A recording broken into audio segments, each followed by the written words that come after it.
نحمده ونصلي على رسوله الكريم أما بعد فأعوذ بالله من الشيطان الرجيم بسم الله الرحمن الرحيم خذ من أموالهم صدقة تطهرهم وتزكيهم بها وصل عليهم إن صلاتك سكن لهم والله سميع عليم صدق الله العظيم وصدق رسوله النبي الكريم ونحن على ذلك من الشاهدين والشاكرين والحمد لله رب العالمين اللهم صل على محمد وعلى آل محمد وبارك وسلم اللهم صل على محمد عبدك ورسولك وصل على المؤمنين والمؤمنات والمسلمين والمسلمات رب اشرح لي صدري ويسر لي أمري واحلل عقدة من لساني يفقهوا قولي رب زدني علما رب زدني علما اللهم صل على محمد وعلى آل محمد وبارك وسلم.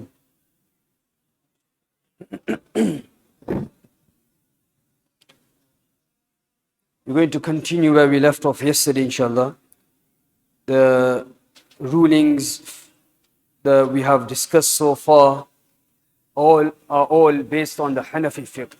There are certain differences between the other schools of thought.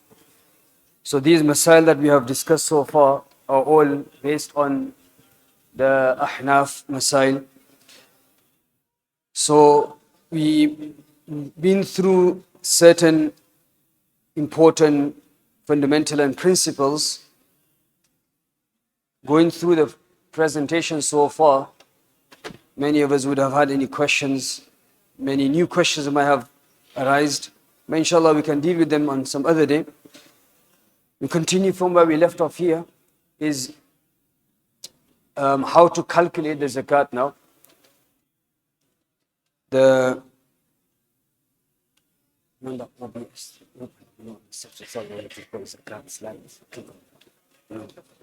On the left side is at the moment it's not coming. And minimize again. Then minimize. Bismillahirrahmanirrahim.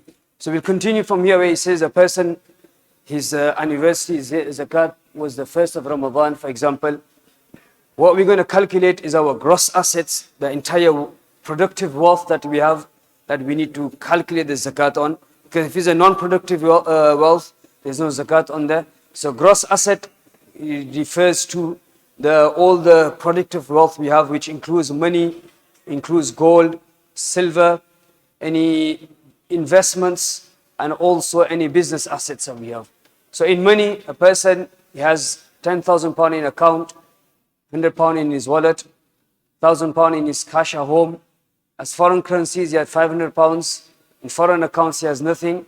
And he has a joint account with his partner, which is £5,000 in total. He has 16,000 and 1,600. So that's the amount of cash that a person has. Now, moving on to gold.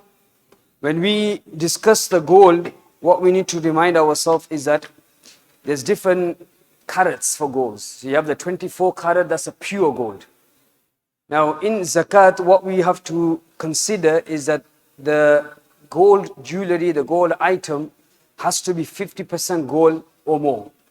So you have 12 carats, which is pure gold, and then you have, if you go lower, you also have 12 carats. Sorry, 24 carats and 12 carats. So 24 carats is the pure gold, and half of that is 12 carats. So if we have a gold jewelry or gold item, if it's mixed with other metals, we'll have to get it, worked out to see how much gold is in that item. So if it is 12 carats or plus, then there's zakat on there. And according to some opinions, if it's 12 carats less than 12 carats, then there's no zakat on there, because majority is not the gold. So that's according to Ahnaf, that it has to be 12 carats or above for it to be zakatable, for it to you have to pay zakat on. If it's below 12 carats, according to majority of the opinion, is that there's no. For example, you have 9 carat gold as well. So certain item might be 9 carat gold. So that means gold is less and the other materials are more. So in there is no zakat on there. However, so the value that we normally talking about at the moment is when it's 24 carat, which is pure gold, which is pure gold. So a person has overall 250 grams of gold, and the price per gold on that time, calculation of his zakat is £40 per gold. So when you do the calculation, it means that the gold that he has is worth £10,000. Silver, a person has £1,000 silver in grams, and price per gold of silver is 40 pence. And when we calculate, it comes to £400 for silver.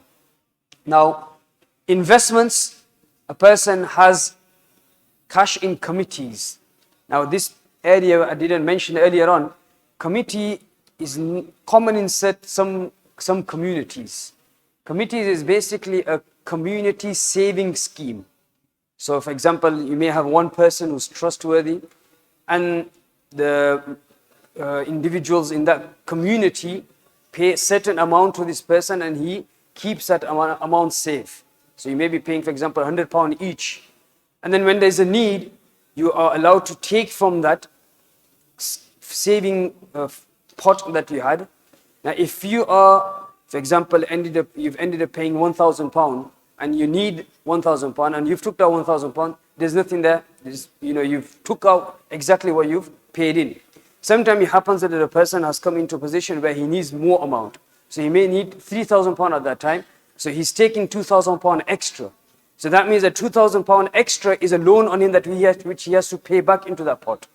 Or sometimes the third option is that a person has paid £1,000, but he only takes out £500, and that 500 is his, which is in that scheme.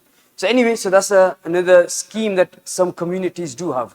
So instead of saving into the bank, some people use this because there's no interest in this. There's no interest involved in this. You're only getting exactly, you're either a debtor, or a lender. So you're lending money to somebody else, or you're taking money from somebody else. So that's what saving scheme is. That it helps to be interest free at that time. Anyway, a person did have that scheme in place, and the money that was in that pot when he was calculating his zakat reached to £500. So he was paying £100, £100, and the time for the first Ramadan came, he ended up putting in £500. So that £500 is actually his, it belongs to him. So he will include that in his calculation as well. Now the shares that he has, whatever the type of shares he has, he calculates it, and the total it comes to is £1,000 that he needs to pay zakat on. On pension, again, we mentioned different types of pension. If it's a state pension, until you don't receive anything, this is just so somebody asked the question earlier on. If it's a state pension, because you don't have it, you're not going to receive it until your pension age, there's no zakat now. But once you reach the pension age and then you start receiving that certain amount on a monthly basis, then you will include that. So a person has other types of funds in a pension invested in the other funds, and the calculation is done either through the fact sheet or through the proxy value that he has, and it comes out to £10,000 total. So obviously he has to pay zakat on that £10,000 because it is a defined contribution scheme. So he will be including that in there. Money he has lent to others. So he himself had £5,000. Somebody else came and said, can I borrow 5,000? And he's given the 5,000 to somebody else. So now he will include that in there. Now this money lent to others has two different ways of calculating it. One way is that you include it every year. So I've given £5,000 to somebody else, and I include that every year when I'm doing the calculation. That's one option. Or the second option is that once I have received that £5,000 after 5 years, so I don't include it every year, I wait for the full amount to be received. Once I receive the full amount, £5,000 after 5 years, then I backdate. So I calculate £5,000, 2.5%, whatever the 2.5% from the 5,000 is, I'll minus that, and the next year, whatever the amount left from that 2.55, I will take 2.5 from there, second year, then third year, fourth year, fifth year.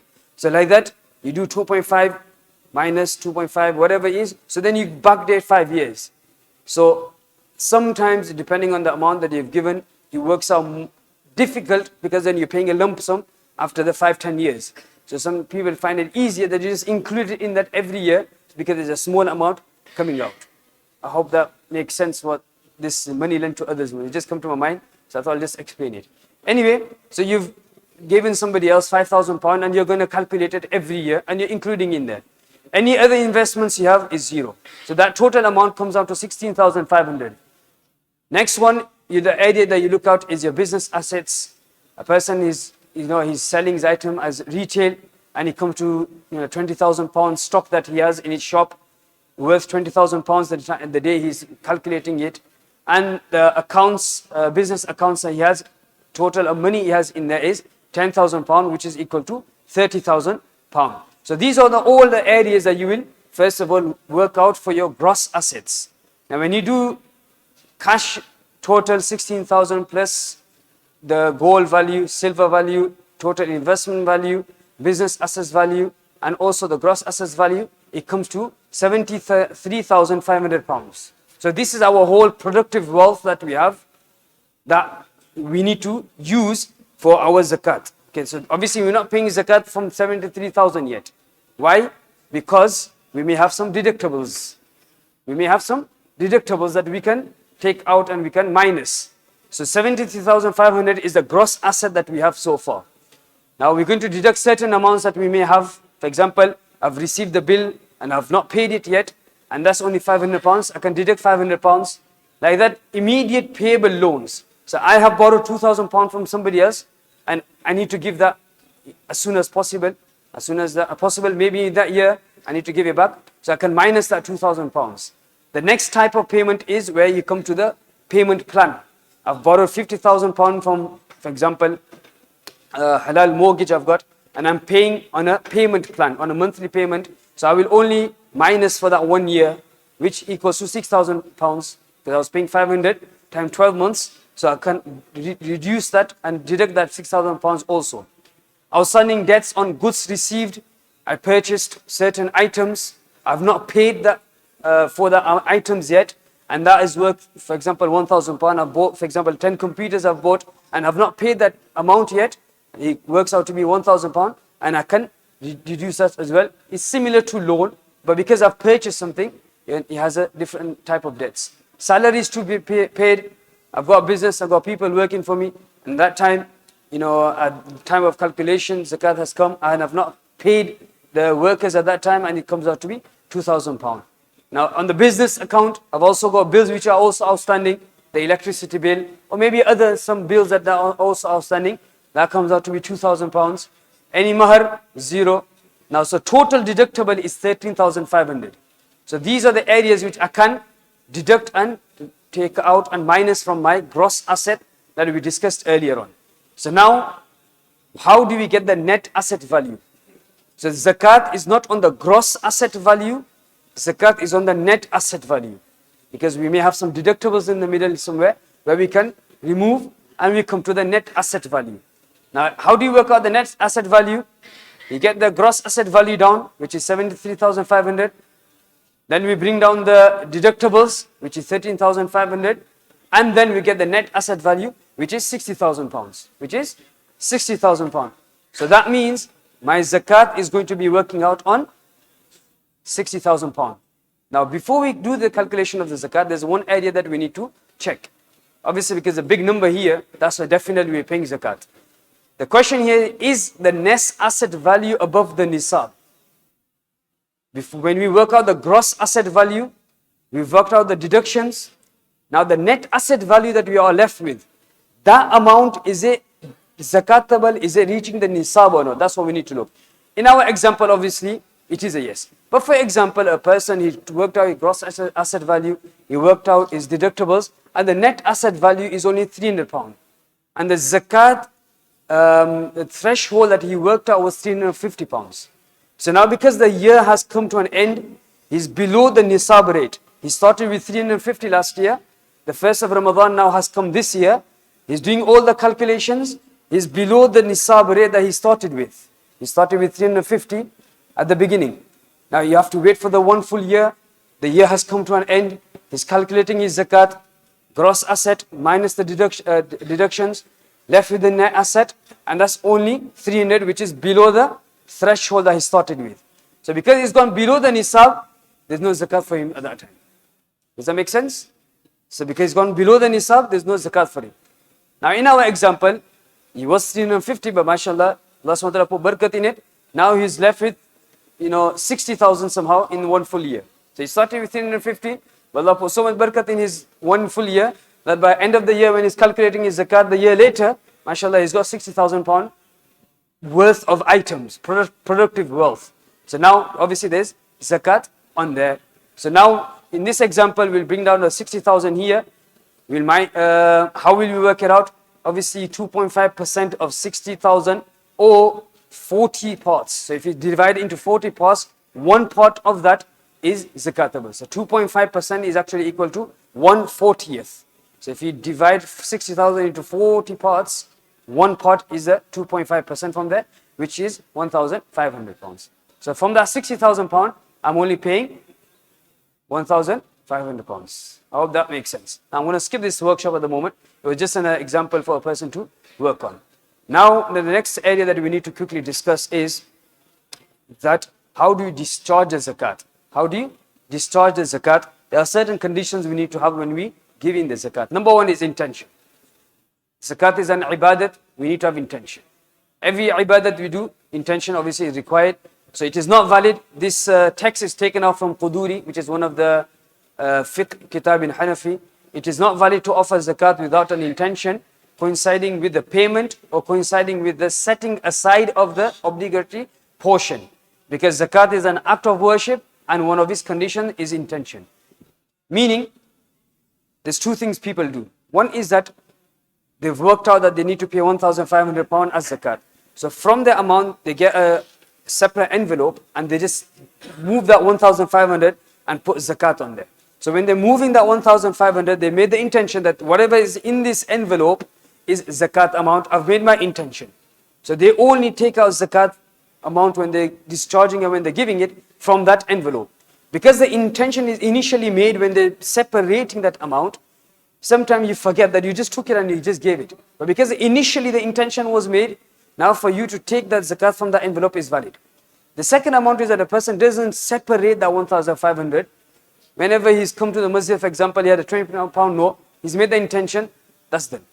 So the intention at the time of discharging the zakat is important. So in the first one, you've made the whole aside and you're just taking out from there.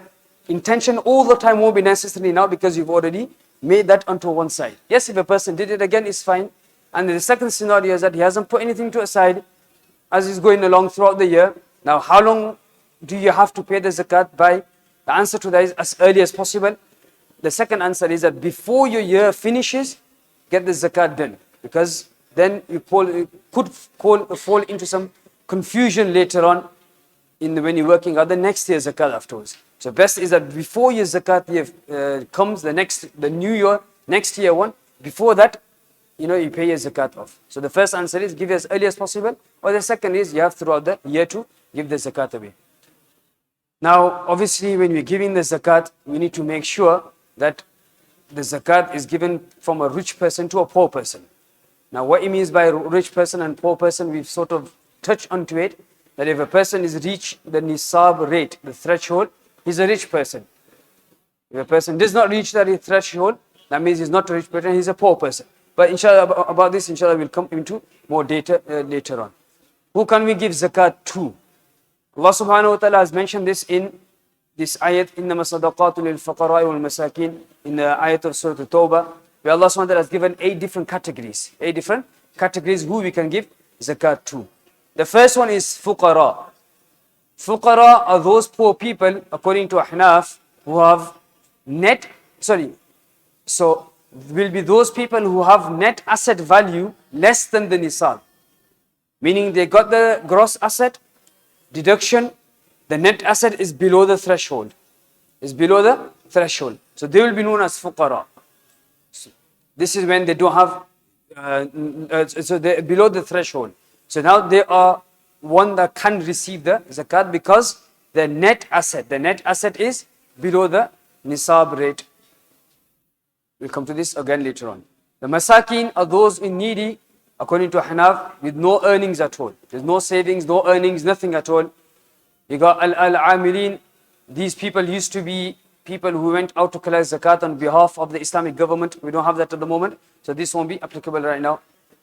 Al-mu'allafatil qulub, again, that's been suspended in the time of the Prophet ﷺ to join the hearts. They need to give certain amounts. So that at the moment is also we don't have. Fir riqab, for those who are in slavery. Again, slavery we don't have because we don't have the slavery as the Islamic slavery that we used to have at the time of the Prophet ﷺ. We don't have that slavery anymore at the moment. Al-gharimin, those are in debt themselves, meaning their liabilities are more than the zakatable and surplus assets. A person worked out all his gross asset, deductibles, net assets. He's actually in debt now. He's actually in debt. He doesn't have enough money to give anything at all. The deductibles are more than his gross assets. The deductible or more than other assets, in a way that he owes so many people. So the deductibles are higher than the gross assets. So that means he's in, he's in debt now. So that person we can give zakat to. Obviously, we'll have to look at the other aspects as well. So that's al-gharimin. Fi sabilillah, those gone, for example, gone for Hajj or fighting in the cause of Allah subhanahu wa ta'ala. It could happen as well, a person has gone for Hajj, he's lost all his items, all his belongings are gone, and there's no, obviously nowadays through technology we have easy access to our money. Imagine a time where there's not enough technology around, so there's no way you can get access to your amount of wealth that you've got at home. He may be rich at home, but he's thousands of miles away, and there's no way he can get access to that money that he does have at home. So he's known as fi sabilillah as well. So if for some reason he falls into that condition, for example, in the journey of Hajj, where there's nothing left, he has no access of wealth, then he can fall into this aspect that somebody can give zakat to him as well. Ibn Sabil, those who travelers who have no access to the person, sorry, this was the one I just mentioned was Ibn Sabil. So fi sabilillah, those who are fighting in the path of Allah subhanahu wa ta'ala, the Hajj example it comes into, this were Ibn Sabil, who are in the traveling, and they don't have any access to their personal wealth. Types of wealth we've discussed. You have a productive wealth and you have the non-productive wealth. So productive wealth we have is those wealth we have the potential to increase, like money increases, gold, silver, crops, livestock, business, investments. All of these known as productive wealth. So there's zakat on there. And non-productive wealth, your personal items, your personal clothing, your personal car. It may be a second car, it may be a second house, but it's your personal item. It's not on business, it's not on rent. It's your own that you owe. Your own is your own. It's not for any trade. It's not for any business. It's not for any rent. Then obviously that will fall on non-productive. So there's no zakat on there at all. This is also an important area. Every single person will fall into these four categories. These four categories. So people will fall into four categories here. Now, we mentioned about nisab. The nisab, that threshold that we were talking about, is that threshold that where a person needs to give the zakat. That there's another threshold that is he eligible to receive zakat. So one is that, are you eligible to give the zakat?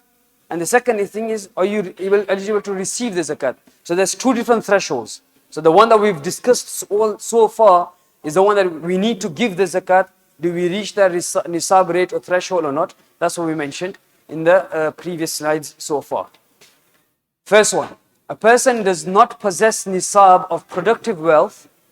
A person does not possess the nisab of the productive wealth. Remember the gross asset minus the deductibles, the net assets. So what it means by here is that the net assets are not reaching that threshold.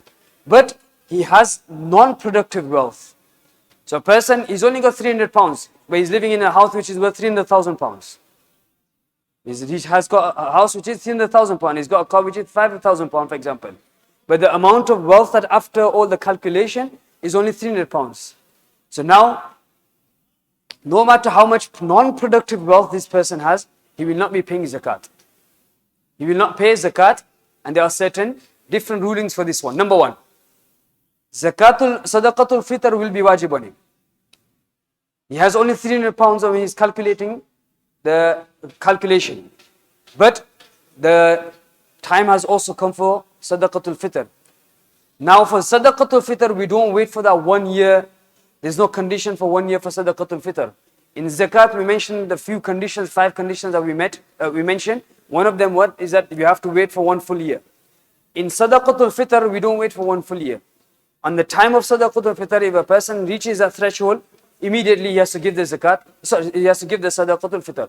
So a person does not have enough to give the zakat.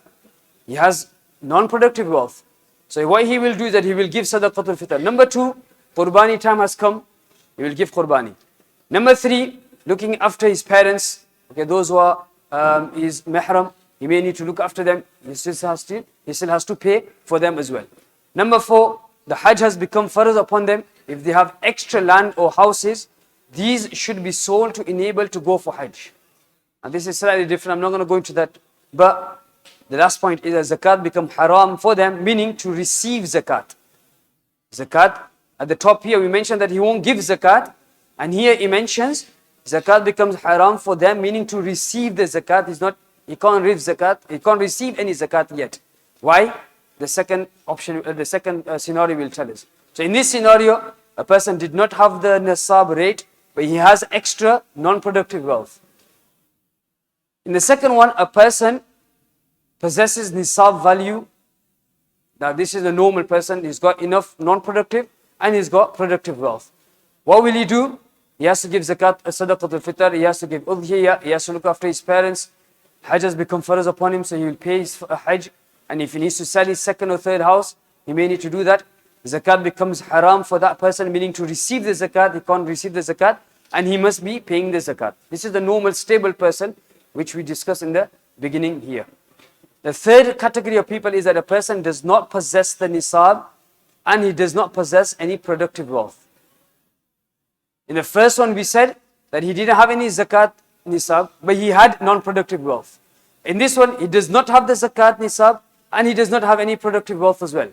But he has enough for him to live for 24 hours. He has enough for him to live for 24 hours. For him, it is permissible to receive the zakat. It is permissible to give this person zakat. He can be given zakat too. Number two, it is permissible for this person to receive the zakat. Okay? So it is permissible for him to give the zakat, and it is also permissible for him to receive. So one is, somebody goes and gives it, and somebody comes and gives it to him. So one is, I go to Salman, and he can receive it. So I can give it to him. One is me giving to him, if he falls into this category. And the second is that, if somebody comes and gives it to him, he can take it. So one is me giving to him, I can give to him. And the second one is that he can take from me. And the third thing is that it is haram, impermissible for this to go around begging for zakat. For him to go asking for zakat.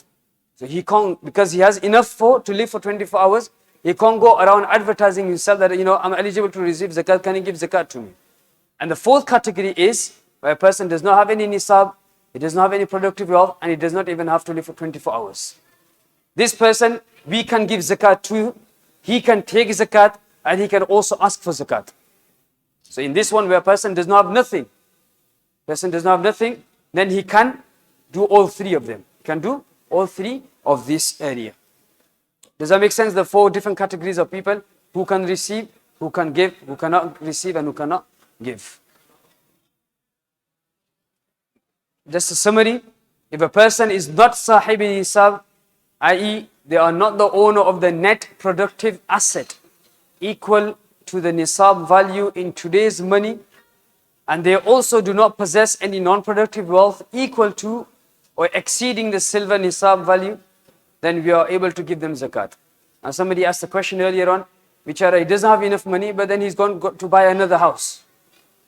He himself doesn't have enough wealth to live and he's going to buy another house. Now obviously then we will have to see, does he have any non-productive wealth in other places area? Nowadays people are living in villages, but they have TV screens at home, they have smartphones at home. According to some ulama, that does not fall into any non-productive. That does not fall into non-productive. So it's possible that if they have a TV screen which is worth £400 and the threshold is 350, it is possible according to those ulama that we can't give the zakat to that person because he has an asset which is worth over the threshold. So we have to sort of work out before you give. Before we give to who? Who can we not give zakat to? Obviously family of the Prophet ﷺ, the Ahl Bayt, we can't give. And at the moment, people there are Sayyids who are the children of these 5 families who are continuing from these five families. Relatives, which relatives can we not give? Number one, husband and the wife. Husband cannot give his zakat to his wife. The wife cannot give the zakat to her husband. Like this, number two, we cannot give to our parents, to our grandparents above. So those who go upwards, we cannot give to children, grandchildren, great-grandchildren going downwards. So our zakat cannot be given to upwards, we cannot give to downwards also. Yes, we may be able to give to siblings. Other places where we cannot give zakat. For masjid construction, masjid maintenance, madrasa construction, madrasa maintenance, we cannot give zakat to. Yes, people do come from idara, from institutes to collect the zakat. They don't use it for the maintenance of the building at all. is used on those who are eligible to receive the zakat, those students, is given to them and then is spent in that way. So even though there's people who do come for chanda, doesn't mean that you stop giving to them because of this sentence. No, you are going to give the zakat to them because they have a whole system in place how they use the zakat money. For school purposes, the school building, you can't give zakat to. Now that also includes, TV channels and etc. So that is like a public, aspect. So we can't give that to. Any projects which are used by the public, for example, the water pump directly is for the public, it's not the personal use, it's for public use, then we cannot give zakat for that wealth, for that pump direct. Any non-Muslims, that's another thing. Our zakat we're talking about, can only be given to a Muslim. Yes, maybe an optional charity we may want to give to a non-Muslim, that's different. But the zakat, which is a faraz action, can only be given to a Muslim. It has to be given to a Muslim. There's few points that we need to mention about charities. Make sure that it's 100%. Do all the tahqiq before we give to the charity. Make sure that they're using the meaning, the wealth correctly. Because sometimes, a person might have opened the charity, but then he doesn't have the whole understanding of the zakat concept, and they're taking the money and they're using it. Because at the end of the day, it is my responsibility to make sure that my zakat money reaches where it's supposed to be reaching. We put the trust in the charity that we trust. If you don't have the full trust, then obviously you can opt out and go look for another. For example, Ummah Welfare, mashallah, we have ulama on that board who make sure that everything is done correctly. Islam has solution to all the society problems. One of them is poverty. And obviously, through Islam, we can help those who are in need. This is just one point before we finish. I think this was done in 2000